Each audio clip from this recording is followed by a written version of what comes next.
There's a new controversy over government surveillance, planes in American airspace, a controversy fueled by a recent piece on BuzzFeed News and sourced widely. Who's being targeted by the spies in the sky and why? And what does it mean for your security? Let's go ahead and talk about this with Nathan Wessler. He's staff attorney with the American Civil Liberties Union, who works on the ACLU's Speech, Privacy, and Technology Project. Nathan joins me from New York. Nathan, thanks so much for your time. We appreciate it. Thank you. So just exactly what is going on here based on your research and based on what you've read and what you've been able to uncover?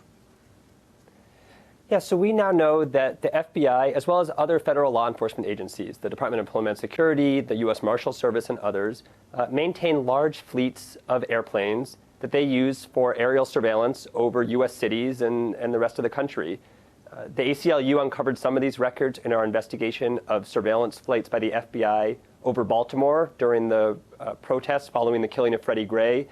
There was excellent reporting by the Associated Press starting to dig into just how many of these planes the FBI has and how they're registered to front companies with P.O. boxes all over the country. And then this excellent BuzzFeed investigation gave us a real deep look into the frequency of these flights, where in the country they're operating, and how widespread their use is. And what is the common explanation that we've been hearing from the government? Are they looking after terrorists? Are they looking after the drug cartels and human trafficking, or just your average run-of-the-mill criminal? Who are they going after with these? Well, the FBI told BuzzFeed that they are focused on counterintelligence and counterterrorism operations. The Department of Homeland Security suggested that it's mostly border security and drug investigations. But it doesn't really bear out that those are the only kinds of investigations they're using these flights for. One of the interesting findings of BuzzFeed's investigation was that the flights basically disappear on the weekends. This is a 9-to-5 weekday kind of a job, which suggests that these are not just being used in high-priority national security type investigations, because we would expect those to be operating all the time as needed. This really suggests that, as with all other kinds of government surveillance technologies and techniques that we and others have uncovered over recent years, they are being used for all kinds of investigations. And that's certainly what the ACLU saw when we obtained records from the federal government about flights over Baltimore during the Freddie Gray protests. That was not some kind of a national security operation. There were large numbers of protesters in the streets. There were also some people engaging in what could be called looting and some criminal activity. But it was not a national security operation, but they were deploying planes in about 10 flights over the course of 5 days over a small area of West Baltimore. We've seen some reports that say that the government can also tap into your phone conversations from these planes when they're flying over you. I know if they did that to me, they'd get a bunch of dropped calls. What are you hearing about that? Well, we know that law enforcement agencies across the country at the local, state, and federal level have been more and more heavily relying on devices that are known as cell site simulators. They're also called stingrays or dirt boxes. And these are devices that mimic a cell phone tower and send out a signal that forces every other phone in the area, including all the bystanders' phones, to transmit back their unique identifying information.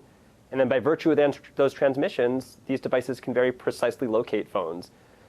We've known for a long time that they're used in police cars and carried by hand.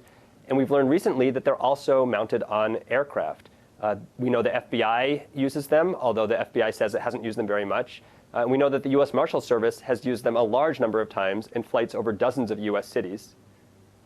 Talk to me about the aircraft themselves. Are these government-operated planes, or are they contracting this out to the private sector? If so, who? Well, it appears that they're government operated, but they're registered to what seem to be front companies, companies with names like NG Research, registered to P.O. boxes in places like Manassas, Virginia, Bristow, Virginia, places near small regional airports that have access to large metropolitan areas. But it seems to be, as far as we can tell, actual government employees, FBI agents, Department of Homeland Security officials, who are flying the planes and operating the surveillance gear on board. What's been the reaction from Congress to this story? Some members of Congress have been asking questions, trying to figure out what the legal standard is that governs these flights, certainly whether cell site simulators have been used, And it was pursuant to a letter from some members of Congress that we learned the FBI's estimate of the number of times it had used those devices on airplanes. So these are still early days in learning the full scope of these aerial surveillance programs, but certainly it's caught the attention of lawmakers. Do you think there needs to be action from Congress or some sort of government investigation to find out just exactly how often these planes are in the sky and what type of information that they've been able to obtain? Because when you're relying on various apps or you're relying on news organizations to find things out, sometimes you don't have the complete and whole story. Do you expect to see that? We certainly should see that. We hope to see that. This is a story that plays out time and time again with invasive government surveillance. By the time the public learns what's been going on through the work of civil liberties organizations or the press, the surveillance techniques have been in use for years, have been deployed widely. That certainly is what has happened here. As we know, these planes are carrying infrared cameras, sophisticated augmented reality systems, and in some cases, these cell site simulators. Really, what we should have had all the time, and what I would hope to see now, is consistent reporting from federal agencies themselves about the number of times they use this technology, about the kinds of technology on board the planes, how many flights, et cetera. And then investigations by inspectors general or by congressional committees to look into whether those deployments were actually lawful, and even if lawful, whether they were justified and wise. How many surprises do you think we'd find if we started combing through these records? Well, it is hard to know, but a consistent story with government surveillance is that over and over, programs that are lauded as necessary for national security, as highly constrained and lawful, turn out to have been deployed in an overbroad manner to be used to investigate low-level or run-of-the-mill crimes. And I would expect that this tells a similar story once we get all the information. What types of low-level crimes do you think that they would green-light these planes for? Because they have to be pretty expensive. I could see maybe, I don't know, if there's an IRS case, or maybe if there's a government contractor that has a workman's comp case and they want information on it. I guess the sky is the limit, but how low-level and how petty do you think that we could be cases that we could see here? It's really hard to know. Most of these cases are going to have a federal nexus. Most state and local law enforcement agencies, as far as we know, are not maintaining their own fleets of planes, although certainly larger agencies, maybe agencies on the order of the Los Angeles Police Department or the NYPD, can engage in their own aerial surveillance. So these would be mostly crimes with some kind of federal component, but that can include lots of drug crimes.